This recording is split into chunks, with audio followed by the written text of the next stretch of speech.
Ang mga inumin na ito, pinag-aralan at pinag-isipang mabuti bago ma-perfect ang timpla. Ang tawag sa proseso na ito, mixology.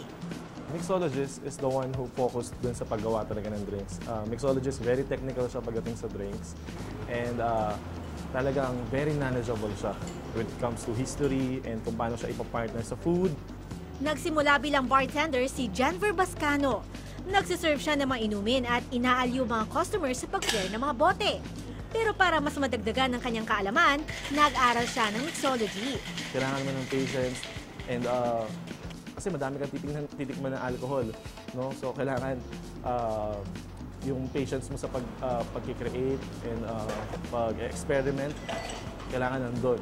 So lagi ka dapat naka-focus din pag gumagawa ng drink. And you learn from your mistakes.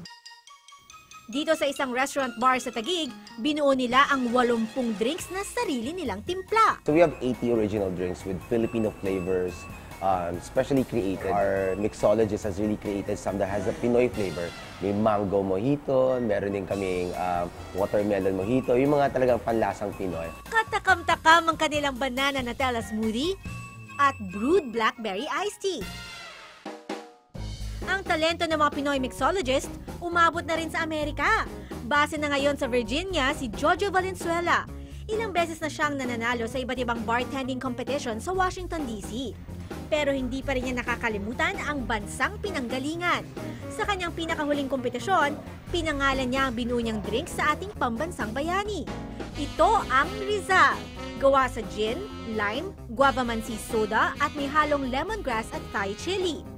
Ang inumin na ito, nanalo pa ng first prize sa DC Craft Bartenders Guild Ricky Championship. Para sa mga nais matuto ng mixology, may training center na matatagpuan sa Mandaluyong City, kung saan pinapakilala ang bartending industry at pagturo ng iba't ibang basic recipes. Ka-focus tayo sa palate.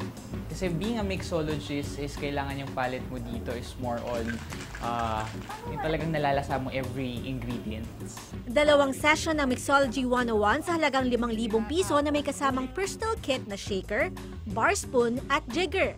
Meron ding Mixology 102 para sa mas advanced na recipes. I want to study more, I want to improve myself. So, bali, yun yung nagiging factor ko para mag-enroll dito sa mixology class. Kasi mas in demand po siya sa abroad. Tsaka yung mixology, hindi lang po siya sa bartending, pwede rin po sa barista. Sa mga nais maging matagumpay sa larangan ito, patuloy na pag-aaral at dedikasyon ang kailangan. Ito po si Valerie Tan para sa News to Go.